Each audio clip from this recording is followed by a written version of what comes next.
Good morning बच्चों। आज मैं कवितावली और रामचरितमानस से संबंधित जो आपके पाठ्य पुस्तक में प्रश्न अभ्यास दिया गया उस प्रश्न अभ्यास को कराने जा रही हूँ।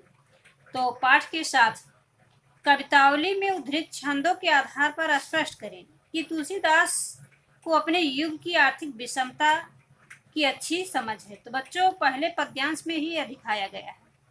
तो कवितावली के प्रस्तुत कवित्व में गोस्वामी तुलसीदास जी ने अपने युग की आर्थिक विषमता व सभी वर्गों पर होने वाले आर्थिक अत्याचार का वर्णन किया है। उन्होंने बच्चों बताया है कि श्रमजीवी हो, चाहे किसान हो, बनिया हो, भिखारी हो, दास हो, नौकर हो या जादूगर हो, शिकारी हो, चाहे जितने भी वर्ग थे आदि सभी को आर्थिक रूप से दयनीय स्थिति का वर्णन किया है कि उनका जीवन यापन बहुत कठिन था। वे बड़े गरीब थे, उनका जीवन यापन ठीक से चल नहीं पा रहा था। ये सभी वर्ग अपनी आजीविका कमाने के लिए चिंतित थे तथा इन सब का मुगल काल में मुगलों द्वारा भरपूर शोषण हो रहा था। इस और यहाँ तक कि वे ऊंच से ऊंच, नीच से नीच कार्य करके अपना जीवन किसी तरह से चलाते थे। यहाँ तक कि उन्हें अपनी बेटी भी बेचना पड़ा तो वो हिचकते नहीं थे, क्योंकि मरता क्या न करता वही स्थिति हो गई थी। तो बच्चों, हम कह सकते हैं कि इसलिए कि अपने समाज की आर्थिक विषमता की अच्छी जानकारी थी। तो दूसरा क्वेश्चन बच्चों है, पेट की आग का शमन ईश्वर यानी राम भक्त का मेघ ही कर सकता है। तुलसी का यह काव्य सत्य क्या इस समय की युग सत्य है? तर्क संगत उत्तर दीजिए। तो बच्चों, गोस्वामी तुलसी द्वारा जो पेट की आग को बुझाने का मार्ग बताया गया है वही ईश्वर भक्त केवल काव्य सत्य ही नहीं बल्कि आज व किसी भी युग का वास्तविक सत्य भी है।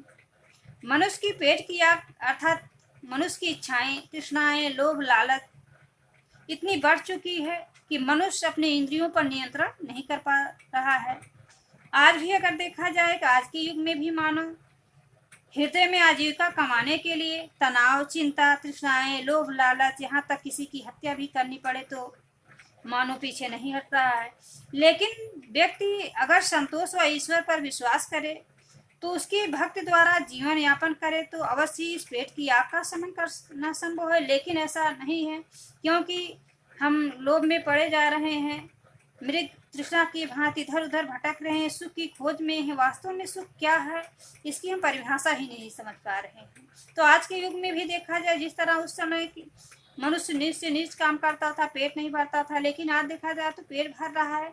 लेकिन हमारी इच्छाएं इतनी बढ़ चुकी, हमारे इतना भौतिक सुख सुविधा चाहते हैं कि भौतिक सुख सुविधा में पड़कर हम हमारे जो आदर्श हैं हम अपने आदर्शों का पालन करते हुए जीवन नहीं जी रहे हैं।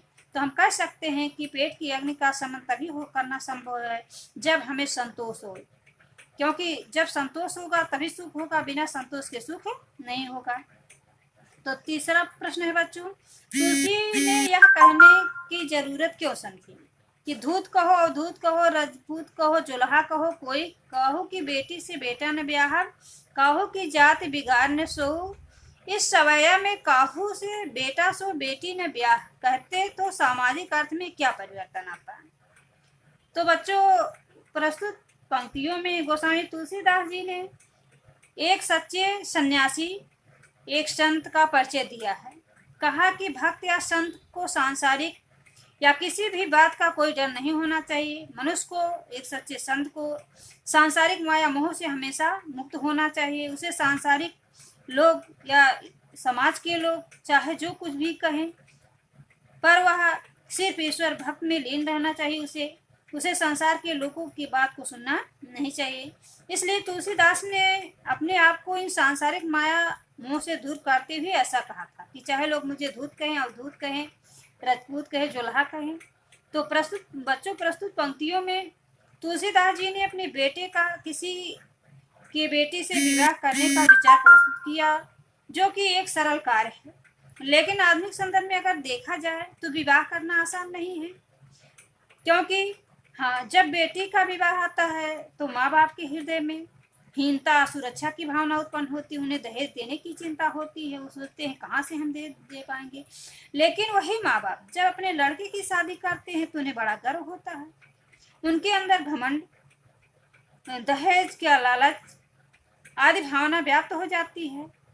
तो आधुनिक समाज में जो लड़की व लड़की में अंतर पाया जाता है, उसकी तरफ से दोनों पंक्तियां संकेत करती हैं कि अगर आज भी देखा जाए लड़की और लड़के में अंतर है, क्योंकि लड़के को की शादी में माँ बाप को गर्व होता है कि हमें अधिक से अधिक धन मिलेगा, दहेज मिलेगा, और बहू आएगी तो लोग उसका शोषण करेंगे। लेकिन जब बेटी की बात आती है तो हम उसकी विपरीत भावना करते हैं। लेकिन जब तक हम सोच नहीं या हमारे विचार नहीं होंगे कि हम लड़की के माँ बाप की परिस्थितियों को समझें, उनके दुख दर्द को समझें, और जब लड़के की शादी हो तो हम ऐसा वातावरण उपस्थित करें, इस तरह से शादी करें कि उनके माँ बाप को कोई दुख ना हो, तो धीरे धीरे ये विषम परिस्थितियाँ दूर होंगी, अन्यथा ये परिस्थितियाँ दूर नहीं हो सकती हैं।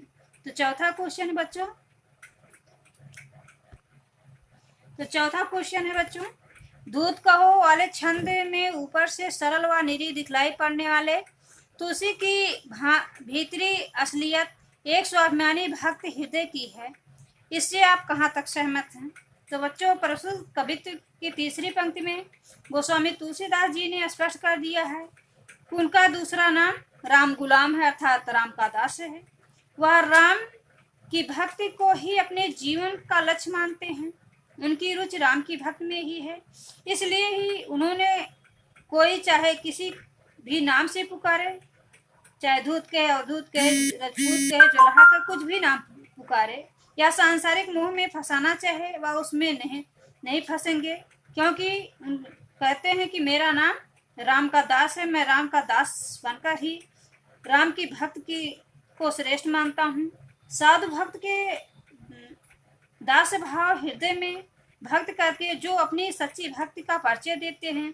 इसलिए हम कह सकते हैं कि जो साधु होते, सन्यासी होते हैं, ईश्वर का अपने आप को दास समझते हैं और उन्हें सांसारिक माया मोह लोभ सुख दुख से कोई मतलब नहीं हो सकता। इसलिए हम कह सकते हैं कि वे एक सच्चे स्वाभिमानी और सच्चे भक्त हैं।